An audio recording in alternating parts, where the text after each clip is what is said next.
একটা আবেদন করে বসে আছে জিয়াউল হাসান, যার বিরুদ্ধে অজস্র গুম খুনের অভিযোগ আছে, এবং তাকে আমি বাংলাদেশের কসাই হিসাবে চিহ্নিত করেছি আমরা প্রাপ্ত তথ্যের ভিত্তিতে, যে এককভাবে তিনি যখন র্যাবে ছিলেন তার নিষ্ঠুরতা এটা কিংবদন্তি তুল্য। জ্যান্ত মানুষের ঠোঁট অ্যানেস্থেসিয়া দেয়া ছাড়া সেলাই করা, মানুষকে ইটের বস্তা বেঁধে জ্যান্ত অবস্থায় বুড়িগঙ্গায় ডুবিয়ে দেয়, এগুলো কাজ উনি করেছেন। তিনি আবেদন করেছেন এই ট্রাইব্যুনালের নাকি এই মামলার বিচার করার ক্ষমতা নাই, এটা হচ্ছে প্রথম কথা। এবং দ্বিতীয় কথা তিনি বলেছেন যে যেসব অপরাধ হয়েছে এগুলো মানবতা বিরোধী অপরাধী নয়।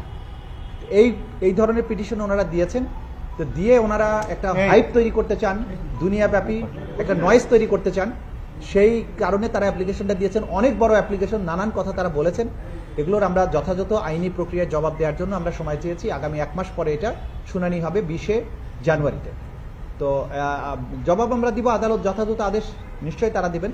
কিন্তু আমরা আপনাদেরকে যেটা জানাতে চাই যে এই ধরনের উদ্যোগ একের পর এক নেওয়া হবে এটাকে বিতর্কিত করার জন্য, কিন্তু আপনাদেরকে আমরা এনশিওর করতে চাই জাতির কাছে যে এই ট্রাইব্যুনাল, তদন্ত সংস্থা, প্রসিকিউশন সম্পূর্ণ নিরপেক্ষভাবে, ভয় ভীতিহীনভাবে, নিরলসভাবে কাজ করে যাচ্ছে এবং যাবে।